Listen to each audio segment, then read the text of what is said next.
May kilala akong teacher na medyo matagal nang naninilbihan sa isang paaralan dito sa bayan namin. Tawagin na lang natin siyang Teacher M, biyuda na si Teacher M.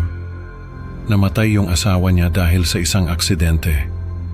Dahil sa matinding kalungkutan, parang hindi na siya makahinga sa dating bahay nila. Kaya nagdesisyon siyang lumipat ng bahay para makahanap ng bagong simula. Ang sabi niya, masyado raw siyang nalulungkot sa dating bahay nila ng asawa niya. Kaya naghanap siya ng bagong matitirahan. Nakahanap naman siya ng isang maliit na bahay sa isang tahimik na barangay. Doon na siya tumira. Nung lumipat si Teacher M, ay nagdala pa rin siya ng ilang alaala ng asawa niya. Katulad ng mga larawan nito, yung wedding picture nila at iba pang mga bagay na nagpapaalala sa kanya sa asawa niya. Nung mga unang buwan ni Teacher M sa bagong bahay, ay nakilala niya yung kapitbahay niyang si Aling Nena. Si Aling Nena ay isang matanda na mahilig makinig ng mga kwento ng multo at mga supernatural na bagay. Si Aling Nena rin yung nagkwento kay Teacher M tungkol sa isang ritual na pwedeng makausap ang mga yumao. Ayon kay Aling Nena, kailangan lang daw na tawagin ang pangalan ng yumao habang nakatayo sa isang madilim na kwarto at may hawak na kandila. Paulit-ulit na tatawagin ang pangalan ng yumao hanggang sa may marinig na tugon mula rito. Sabi ni Aling Nena, wag na wag daw gagawin ng kahit sino yung ritual na yon. Delikado raw kasi at baka hindi yung taong mahal mo ang sumagot, kundi ibang nilalang. Pwedeng magdulot ng panganib ang ritual na yon dahil pwedeng ibang nilalang ang sumagot at hindi ang taong tinatawag. Nung marinig yun ni Teacher M ay naisip niyang subukan yung ritual. Ang sabi niya sa akin ay gusto lang daw niyang makausap uli ang asawa niya kahit sa huling pagkakataon. Sa isip-isip ko naman ay parang hindi niya naintindihan yung babala ni Aling Nena. Dahil ginawa niya pa rin yung ritual, ayon kay Teacher M, ginawa niya yung ritual sa kwarto niya. Sobrang tahimik ng paligid, yung tipong maririnig mo yung tibok ng puso mo sa kaba. Nung unang gabi na ginawa niya yon, ay walang nangyari. Paulit-ulit daw niyang tinawag ang pangalan ng asawa niya pero walang sumagot. Nung gabing yon, habang natutulog na siya ay may narinig siyang bumagsak. Pagbukas niya ng ilaw, parang bumagsak ang mundo niya nung makita niyang natumba yung wedding picture nila ng asawa niya. Yung basag na salamin, parang may sariling buhay na nagsusulat ng mensahe. Ang nakasulat ay, mahal kita.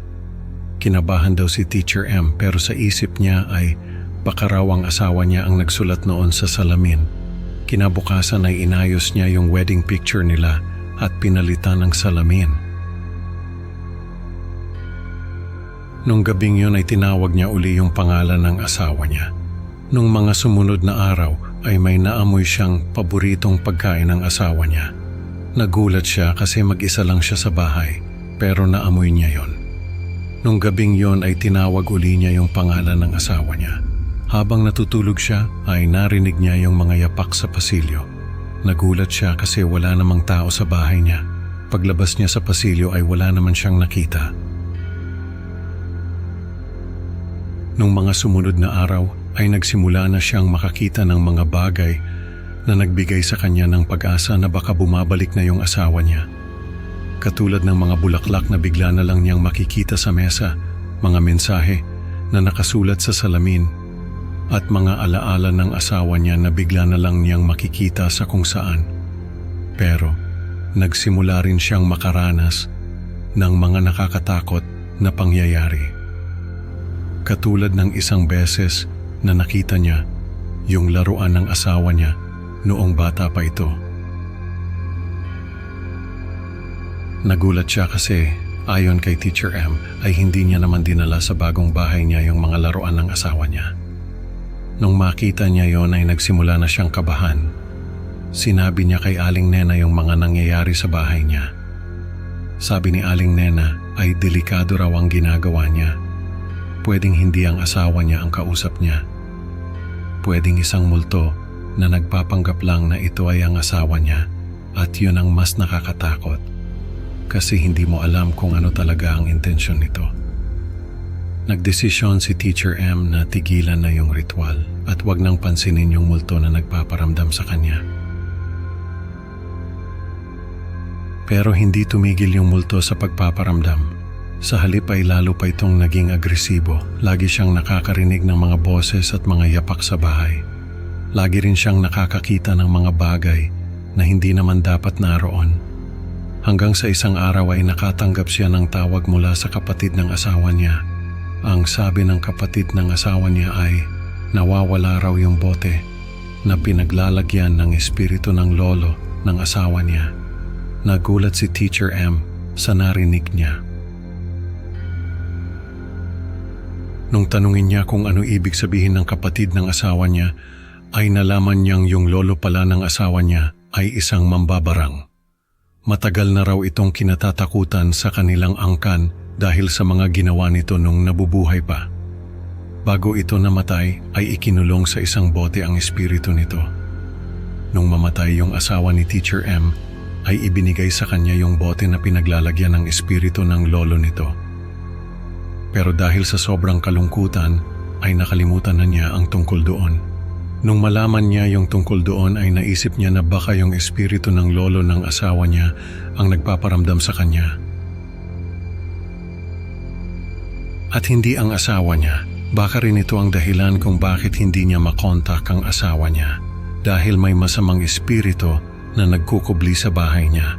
Pinuntahan ni Teacher M yung bahay nila ng asawa niya. Hinanap niya yung bote na pinaglalagyan ng espiritu ng lolo nito. At doon nga ay nakita niya na basag na yung bote. Ibig sabihin ay nakawala na ang espiritu ng lolo ng asawa niya. Ayon sa pamilya ng asawa ni Teacher M, ay napakadelikado ng espiritu ng lolo nito. Dahil mambabarang ito noong nabubuhay pa. At malamang ay nagagalit ito dahil sa pagkakakulong sa bote. Kaya ito nagpapanggap na ang asawa ni Teacher M. Sa tulong ng isang kaibigan ay naghanap ng paraan si Teacher M para maitaboy ang espiritu ng lolo ng asawa niya. Ayon sa isang albularyo na nakilala nila ay may isang paraan para maitaboy ang espiritu na yon. Kailangan lang daw na makahanap sila ng isang lumang anting-anting na may kakayahang magkulong ng espiritu. Sa kabutihang palad ay may kakilala si Teacher M na may ganoong anting-anting. Pinautang siya noon at ginamit nila para makulong uli ang espiritu ng lolo ng asawa niya. Pinagdasal nila yung anting-anting habang hawak nila yung bote. Ilang oras nilang ginawa yon at bawat minuto parang may bigat na nakapatong sa balikat nila. Hanggang sa maramdaman nila na parang may malamig na hangin na pumasok sa bote at doon nila naramdaman ang konting ginhawa. Mula noon ay tumigil na yung pagpaparamdam sa bahay ni Teacher M. Pero sabi ng albularyo na tumulong sa kanila ay baka raw bumalik pa rin ang espiritu. Dahil sa hindi naman talaga ito ang tamang paraan para makulong sa bote ang espiritu. Sa ngayon ay mag-isa na lang na naninirahan si Teacher M. Lagi raw siyang nagdarasal na hindi na uli magpakita ang espiritu ng lolo ng asawa niya. Pero sa likod ng kanyang isipan, kahit anong dasal niya, hindi mawala-wala yung pakiramdam na parang may nagmamasid pa rin sa kanya. Parang laging may anino sa gilid ng paningin niya na hindi niya maalis.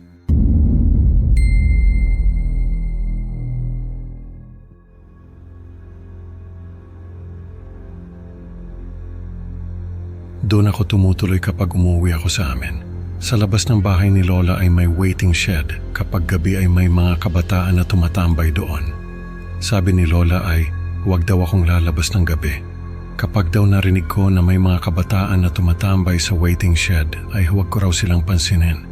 May curfew daw kasi sa amin at importante raw talaga na sundin yun para sa kaligtasan namin. Natawa pa ako noon. Sabi ko kay Lola, baka naman ayaw niya lang akong lumabas ng bahay.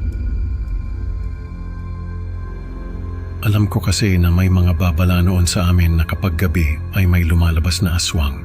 Hindi ko na matandaan kung anong uri ng aswang. Basta ang alam ko ay may pakpak ito. Bata pa ako noon, kaya hindi ko na maalala kung totoo ba yung aswang o panakot lang sa mga batang katulad ko. Isang gabi lumabas kami ng kaibigan ko na si Trina. Naglalakad kami pa uwi sa amin. Mga 9:00 na noon.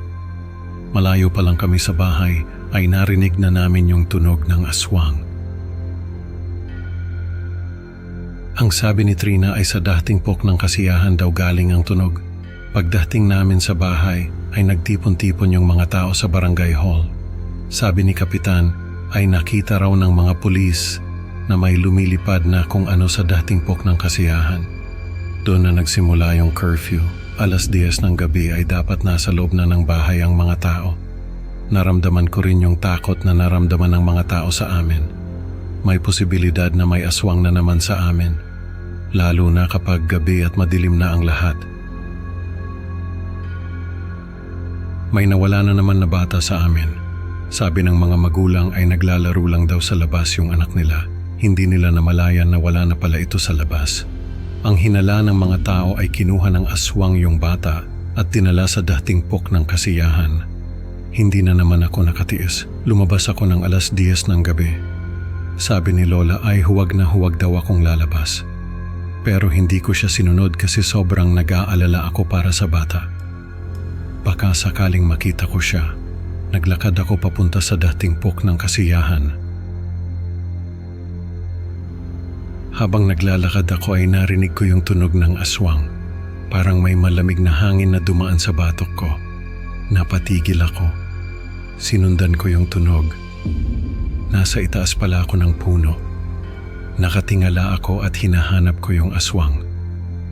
Nung marinig ko yung pagaspas ng pakpak ay saka lang ako natauhan. Tumakbo ako pa uwi sa amin. Nagdarasal ako habang tumatakbo. Naririnig ko yung tunog ng aswang na sumusunod sa akin. Nagmumula ito sa itaas. Paulit-ulit ko lang na sinabi yung mga ritual na tinuro sa akin ni Lola. Pagdating ko sa amin ay nagtatakbuhan din palabas yung mga tao. Naririnig din nila yung tunog ng aswang. Nagdasal sila ng malakas parang may nagaganap na malaking misa. Sabi ni Lola, ay protektahan daw ako ng mga dasal nila. Ramdam mo yung takot at pag-aalala ng mga tao habang nagkakaisa sila sa pagdarasal.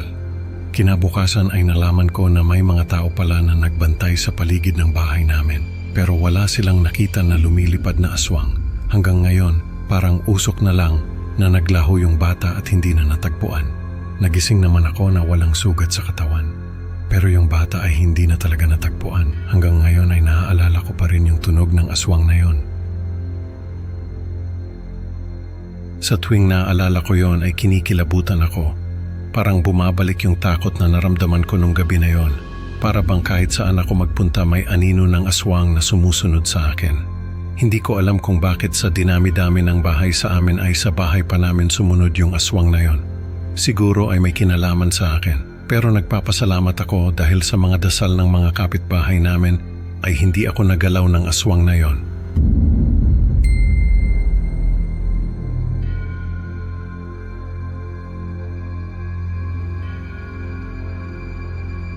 May isang batang babae na may malubhang sakit. Hindi na siya makalabas ng bahay nila na nasa isang malayong bukirin na napapaligiran ng kagubatan. Ang pamilya niya ang nag-aalaga sa kanya at nagbabantay. May tagapag-alaga siya na lagi niyang kinukwentuhan ng mga nababasa niya sa libro. Isa sa mga paborito niyang kwento ay tungkol sa tiyanak.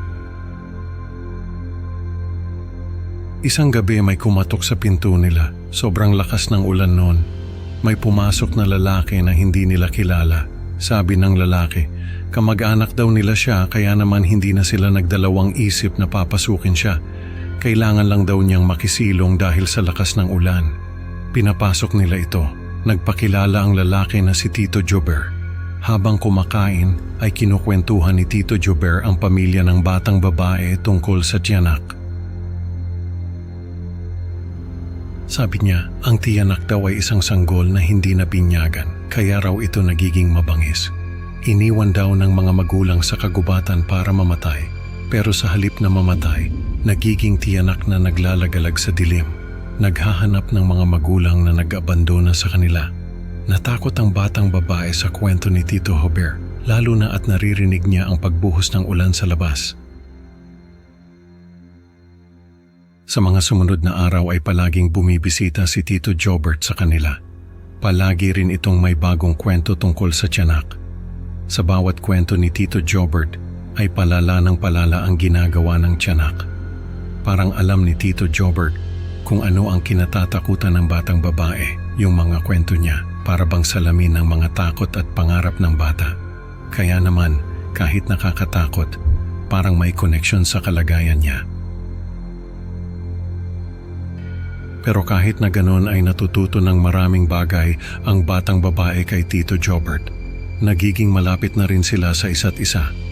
Hanggang sa mapansin ng mga magulang ng batang babae na parang nagkakaroon ng koneksyon ng mga kwento ni Tito Jobert at ang kalagayan ng anak nila. Kahit na may sakit ay nagkukwento rin sa kanila ang anak nila. Sabi ng anak nila ay may tiyanak daw sa labas ng bahay nila na naghihintay na makuha siya. Hindi raw ito makapasok dahil sa mga bawang na nakasabit sa mga bintana at pinto. Pero naghihintay lang daw ito na lumabas siya. Sabi pa ng anak nila, ang pinakamalungkot na nangyayari sa tiyanak ay ang hindi nito natutupad ang mga pangarap nito sa buhay. Kaya raw ito nagagalit at kumakain ng tao dahil sa paniniwala nito ay makukuha nito ang buhay ng taong makakain niya. Pero sa huli ay mananatili pa rin itong tiyanak. Sabi ng anak nila, kapag siya raw ay naging tiyanak, ay kakainin niya ang pinakamagaling na doktor sa mundo para makuha ang talino nito at makahanap ng lunas sa sakit niya. Naiiyak na lang ang mga magulang ng batang babae sa mga kwento nito. Sabi pa ng anak nila, ang tiyanak daw sa labas ng bahay nila ay may kapareho siya ng sakit. Kaya raw siya ang gustong kainin noon. Dahil sa paniniwala ng tiyanak ay makukuha nito ang sakit niya at gagaling ito. Pero sa halip na matakot ay tinatawanan lang ni Tito Jobert ang anak nila. Sabi ni Tito Jobert, napakagaling daw magkwento ng batang babae pero sa totoo lang daw ay hindi naman nakakatakot ang tiyanak. Dahil ang mga ito raw ay mga kawawang kaluluwa lang na hindi matanggap ang kanilang kapalaran. Ang dapat daw gawin ng mga tiyanak ay tanggapin ang kanilang kapalaran at magtiwala sa Diyos na may mas magandang plano para sa kanila. Sabi ng anak nila, masyado raw ba siyang obvious sa mga kwento niya? Ngumiti lang si Tito Jobert at hinawakan ang kamay ng anak nila. Sabi ng anak nila, alam daw niyang hindi na siya magtatagal. Pero dahil kay Tito Jobert, unti-unti niyang natutunan na tanggapin ang kanilang kapalaran. Yung mga kwento ni Tito Jobert parang naging gabay para sa kanya na makita na kahit sa dilim, may liwanag pa rin. Nang gabing iyon ay pumanaw ang anak nila. Pero sa mga sumunod na araw ay patuloy nilang ikinuwento ang mga kwento ng anak nila. Puno ng pagmamahal at tapang ang mga kwento ng anak nila. Sabi nila, isang araw ay aalis na raw si Tito Jobert. May bago na naman daw itong kamag-anak na bibisitahin. Pero bago ito umalis ay nag-iwan ito ng kwento. Sabi ni Tito Jobert ang mga tiyanak daw ay mga sanggol na hindi nabinyagan. Pero hindi ito dahil inabando na sila ng mga magulang nila, kundi dahil hindi na sila umabot sa binyag dahil sa maagang pagpanaw. Kaya ang mga magulang daw ay dapat na ipagdasal ang kanilang mga sanggol na maagang nawala. Dahil ang mga ito ay naghihintay ng pagbabalik sa piling ng Diyos. Sa huli, nagpaalam na si Tito Jobert, dala ang kanyang mga kwento. Pero kahit umalis na siya, parang naiwan pa rin ang presensya niya sa bahay. Hindi nila malilimutan ang mga kwento niya na puno ng pag-asa at tapang. Parang naging bahagi na siya ng pamilya nila.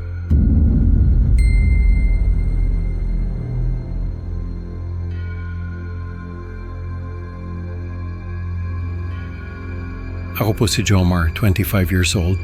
Nung mga 16 years old ako, nagbakasyon ako sa isang lumang bahay namin sa probinsya. Bahay ni Lolo at Lola yon. Ang alam ko, nakatayo siya sa gitna ng kagubatan. Hindi naman sa gitna talaga, pero yung lugar kasi na yon ay napapaligiran ng makapal na gubat. Para bang wala kang ibang maririnig, kundi yung mga huni ng ibon at kaluskos ng mga dahon, lalo na paggabi. May mga bahay din naman, pero malalayo sa isa't isa. Ang alam ko, may isang multo na nagpaparamdam sa lugar na yon. Babae raw na umiiyak. Kapag narinig mo raw yung iyak niya, siguradong mamalasing ka. May mga ilang tao na nakarinig na raw sa iyak ng babaeng multo, pero hindi ko na maalala kung ano yung mga malas na nangyari sa kanila. Basta ang natatandaan ko lang, natatakot ako na marinig yung iyak ng babaeng multo. Sa unang gabi ko sa bahay nila lolo at lola, nakilala ko si Tatang Berto, isang matandang albularyo. Siya yung tumulong sa akin na makabawi agad sa sakit na dengue. Nung malaman niya na sa bahay nila lolo at lola ako magbabakasyon, binigyan niya ako ng anting-anting na may proteksyon daw sa mga masamang espiritu. Sabi niya kahit anong mangyari, hindi raw ako dapat matakot kasi malakas daw yung anting-anting na yon. Tuwang-tuwa ako noon kasi feeling ko hindi na ako makakarinig ng iyak ng babaeng multo dahil sa anting-anting. Pero nagkamali ako. Sa mga sumunod na gabi, panaginip ko ay yung babaeng multo. Nakikita ko siya na nakatayo sa tabi ng kama ko. Nakatalikod siya sa akin, kaya hindi ko makita yung mukha niya. Pero sa panaginip ko, naririnig ko yung malakas na paghikbi niya. Para bang yung tunog ay galing sa ilalim ng lupa. Habang naririnig ko yung iyak niya, parang may kung anong mabigat na bagay na nakapatong sa dibdib ko. Parang sinasakal ako ng malamig na hangin. Hindi ako makagalaw, hindi ako makapagsalita. Tapos bigla siyang haharap sa akin. Makikita ko yung mukha niya na punong-puno ng lungkot. Lalapit siya sa akin, hahawakan niya yung mga paa ko, tapos hihilahin niya ako pababa ng kama. Doon na ako magigising. Nakakapanaginip ako ng ganoon, mga 3 beses sa isang linggo. Nung una, hindi ko pinapansin kasi akala ko, epekto lang yon ng pagkakaroon ko ng dengue. Pero nung paulit-ulit na, medyo kinabahan na ako. Iniisip ko na baka may tama na ako sa utak. Baka nababaliw na ako. Kaya ko ba na-imagine yung ganong panaginip? Kasi naikwento sa akin yung tungkol sa babaeng multo? O baka naman talagang may mali na sa utak ko dahil sa dengue? Hindi ko na alam kung alin ang totoo. May isang matandang babae na malapit sa bahay nila lolo at lola ang pinuntahan ko. Nagbigay siya sa akin ng mga halamang gamot na pampakalma raw ng utak. Inumin ko lang daw yon bago matulog para hindi ako bangungutin. Pero wala rin nangyari. Panaginip ko pa rin yung babaeng multo. Isang gabi malakas yung ulan. May kasamang kulog at kidlat na parang bumabasag sa katahimikan ng gabi. Hindi ako makatulog dahil sa ingay ng mga sanga ng puno na humahampas sa bubong. At yung malamig na hangin na pumapasok sa bintana ay parang mga daliri ng multo na humahaplos sa balat ko. Tapos bigla kong narinig yung iyak. Nandun na naman yung babaeng multo pero hindi ako nananaginip. Gising ako. Nakita ko siya na nakatayo sa paanan ng kama ko. Hindi ako makagalaw. Hindi ako makasigaw. Tapos bigla siyang naglakad papalapit sa akin. Hinawakan niya yung mga paa ko. Sobrang lamig ng mga kamay niya. Sobrang lamig na parang yelo. Hinila niya ako pababa ng kama. Doon ako nagkaroon ng lakas para makasigaw. Sinipa ko siya. Sinuntok ko siya. Pinilit kong makawala sa kanya. Pero sobrang lakas niya, nakita ko yung mukha niya, umiiyak siya. Pero yung mga mata niya parang wala ng buhay. Nung mahulog ako sa kama, nawalan ako ng malay. Pagising ko, nasa ilalim na ako ng isang malaking puno ng balete. Sobrang dumi ko, puno ng sugat yung mga braso at binti ko. Nawawala yung anting-anting na bigay ni Tatang Berto. Pero yung tali nito, nasa leeg ko pa, naputol yung tali. Nabasag yung anting-anting. Sa gilid ko may mga basag na piraso ng anting-anting. Nakita ko rin yung mga bakas ng paa ko, yung mga bakas ng kamay ko sa putik. Pero wala nang bakas ng iba pang tao. Ako lang mag-isa ang naglakad papunta sa ilalim ng puno ng balete. Hindi ko alam kung paano, hindi ko alam kung bakit. Natagpuan ako ng mga tao kinabukasan. Dinala nila ako sa bahay nila lolo at lola. Kinuwento ko sa kanila yung nangyari. Pero hindi sila naniwala. Paano nga naman sila maniniwala kung wala silang nakitang bakas ng iba pang tao? Ako lang mag-isa ang nakarinig ng iyak ng babaeng multo. Ako lang mag-isa ang nakakita sa kanya. Hanggang ngayon, hindi ko alam kung totoo ba yung babaeng multo o bunga lang ng imahinasyon ko. Baka nga nababaliw na ako noon dahil sa dengue. Pero kahit ano pa man ang totoo, natatakot pa rin ako sa babaeng multo. Parang kahit saan ako magpunta, dala ko yung takot na yon. Parang may anino siya na palaging nasa tabi ko kahit wala na ako sa kagubatan.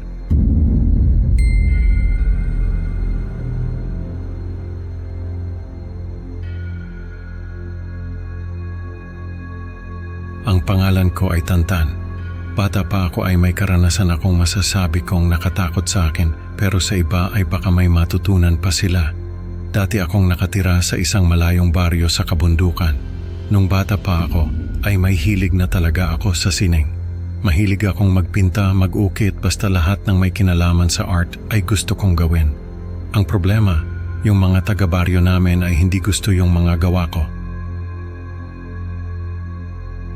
Para sa kanila ay hindi maganda yung mga ginagawa ko. At isa lang ang dahilan kung bakit. Dahil daw yung mga nilikha ko ay may pagkakahawig sa isang tao na hindi nila gusto. Isang kilalang mangkukulam sa baryo namin. Si Lola Piling. Ang totoo ay hindi ko naman sinasadya na maging kamukha ni Lola Piling yung mga ginagawa kong mukha. Siguro ay dahil sa nakikita ko siya lagi, kaya siya yung naiisip ko kapag gumagawa ako ng mga ukit o kaya ay nagpipinta. Nung una ay hindi ko naman pinapansin yung mga sinasabi nila, pero sa totoo lang, naguguluhan at naiinis din ako. Bakit ba ganun sila? Pero nung tumagal ay nagkaroon ng barangay meeting at ako yung pinag-usapan. Pinagalitan ako ng kapitan at pinaglinis sa isang abandonadong bahay bilang parusa. Tapos ay pinagbabawalan ako na gumawa ng kahit anong sining. Hindi ko alam kung bakit ganoon na lang ang galit nila sa akin. Pero dahil nga bata pa ako noon, ay hindi ko na lang sila pinansin. Yung abandonadong bahay na pinapalinisan sa akin ay yung bahay ni Lola Piling, sabi nila. Nung bata pa raw si Lola Piling ay doon siya nakatira. Pero nung tumanda na, ay lumipat na sa mas maliit na bahay. Hindi ko alam kung totoo yon dahil walang gustong magtanong kay Lola Piling. Takot kasi sila dahil mangkukulam nga raw ito. Habang naglilinis ako sa bahay na yon, ramdam ko yung kakaibang lamig na parang may nakatingin sa akin. Tapos may nakita akong mga simbolo na nakaukit sa sahig. Parang may bumubulong sa akin na tumigil na ako. Familiar yung mga simbolo. Nakita ko na yon sa mga libro na binabasa ko tungkol sa mga albularyo. Yun pala yung mga ginagamit para makausap ang mga kaluluwa. Doon ko naisip na baka hindi mangkukulam si Lola Piling. Baka espiritista siya. Hindi ko sinabi kahit kanino yung nakita ko. Pagkatapos kong maglinis ay sinubukan kong hindi gumawa ng kahit anong art. Pero hindi ko talaga kaya. Kaya nagpatuloy pa rin ako sa pag-ukit. Siyempre, nalaman ng mga tao sa amin at nagalit na naman sila. Parang gusto na nila akong palayasin sa baryo. Yung mga tingin nila parang gusto akong sunugin sa galit. Pero hindi ko na sila pinansin. Isang araw habang naglalakad ako pauwi, ay nakita ko si Lola Piling. Nakaupo siya sa harap ng bahay niya. Nakatingin lang sa kawalan. Nung makita niya ako, ay tinawag niya ako. Kinabahan ako, pero lumapit pa rin ako. Sabi niya ay gusto niyang makita yung mga ginagawa ko. Pinakita ko yung mga ukit ko, tapos ay ngumiti siya. Sabi niya ay maganda raw yung mga ginagawa ko. Hindi ko alam kung bakit, pero natuwa ako sa sinabi niya. Siguro dahil sa wakas ay may nakapansin na rin sa mga gawa ko. Niyaya ako ni Lola Piling sa bahay niya. Doon ay pinakita niya sa akin yung mga ukit na ginawa niya. Doon ko nalaman na kaya pala kamukha niya yung mga ginagawa ko. Ay dahil sa ginagaya ko lang pala yung mga gawa niya. Sabi ni Lola Piling ay may talento raw ako. Kaya lang ay hindi ko pa alam kung paano gamitin yon. Naging magkaibigan kami ni Lola Piling. Lagi ako sa bahay niya. Tinuruan niya ako kung paano gumawa ng mga anting-anting. Sabi niya ay yun daw ang hanap buhay niya dati. Pero dahil sa mga chismis ng mga tao ay hindi na siya nakapaghanap buhay ng maayos. Dahil sabi nila ay mangkukulam daw siya. Sabi pa ni Lola Piling ay napagod na lang din daw siya na magpaliwanag sa mga tao. Kaya hinayaan na lang niya ang mga ito. Hindi ko alam kung bakit, pero naniwala ako sa kanya. Naging inspirasyon ko si Lola Piling. Siya yung nagturo sa akin kung paano gawing makabuluhan ang sining ko. Dahil sa kanya ay natutunan ko kung paano gumawa ng mga anting-anting na talagang mabisa. Isang gabi, nagising ako sa mga sigaw. Nung sumilip ako sa bintana ay nakita ko yung mga tao na may dalang mga itak at mga torch. Papunta sila sa bahay namin. Sabi ko kay Lola Piling ay tumakas na kami. Pero sabi niya ay hindi niya na raw kaya. Hindi ko naintindihan ang ibig niyang sabihin. Pero hinila ko siya palabas ng bahay. Tumakbo kami papunta sa abandonadong bahay. Doon kami nagtago. Nung sumilip ako sa bintana ay nakita ko yung mga tao na sinusunog yung bahay ni Lola Piling. Sabi nila ay may kinulam daw si Lola Piling, kaya kailangan na itong patayin. Sabi ko kay Lola Piling ay tumakas na kami. Pero sabi niya ay hindi na raw siya tatakas dahil oras na raw niya. Doon ko nalaman na si Lola Piling pala talaga yung tinutukoy ng mga tao na mangkukulam sa baryo namin. Pero hindi dahil sa nangkukulam siya ng mga tao, kundi dahil sa siya ang kausap ng mga espiritu na gustong makausap ang mga tao. Sabi ni Lola Piling, ang gusto niya talaga ay tulungan ng mga tao sa baryo namin na makipag-ugnayan sa mga espiritu para sa proteksyon, hindi para takutin sila. At ako raw ang magiging susunod na tagapagsalita. Dahil sa talento ko sa sining, ay ako raw ang mag-ukit ng mga simbolo na kailangan para makausap ang mga espiritu. Pero dahil sa mga nangyari ay hindi na matutuloy ang plano niya. Huling-hiling niya ay gamitin ko raw ang talento ko sa pag-ukit para ilagay ang kaluluwa niya sa mga ukit na ginawa niya sa sahig. Habang ginagawa ko yon parang may bumabalot na lungkot sa puso ko. Pero alam ko kailangan kong gawin ito para sa kanya. Pagkatapos ay nakita ko na lang na nakahiga na siya sa sahig. Nung hawakan ko siya ay malamig na siya. Nung umaga ay nakita ako ng mga tao na nakahiga sa tabi ng bangkay ni Lola Piling. Nung tanungin nila ako kung anong nangyari, ay sinabi ko na lang na inatake sa puso si Lola Piling. Nung gabing yon ay nagkaroon ng malakas na lindol. Pero yung baryo namin ay hindi na apektuhan. Nung sumunod na araw ay nalaman namin na yung mga karatig baryo lang pala ang naapektuhan ng lindol. Naging tahimik ang baryo namin pagkatapos ng insidente. Ako naman ay natutunan ding respetuhin ng mga tao dahil sa mga anting-anting na ginagawa ko. Yung dating tingin nila sa akin na parang may sumpa, ngayon ay parang bayani na ako sa mata nila. Pero kahit na naging matagumpay ako sa paggawa ng mga anting-anting, ay nanatili pa rin akong tahimik at nagpatuloy sa paggawa ng mga ukit sa abandonadong bahay. Dahil yon ang huling hiling ni Lola Piling sa akin. Hanggang ngayon ay patuloy pa rin ako sa pag-ukit ng mga simbolo sa sahig ng abandonadong bahay.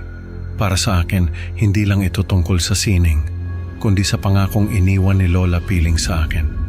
Dahil yun lang ang paraan para maprotektahan ang baryo namin. At yun din ang paraan para manatiling buhay ang kaluluwa ni Lola Piling sa mga ukit na ginawa niya.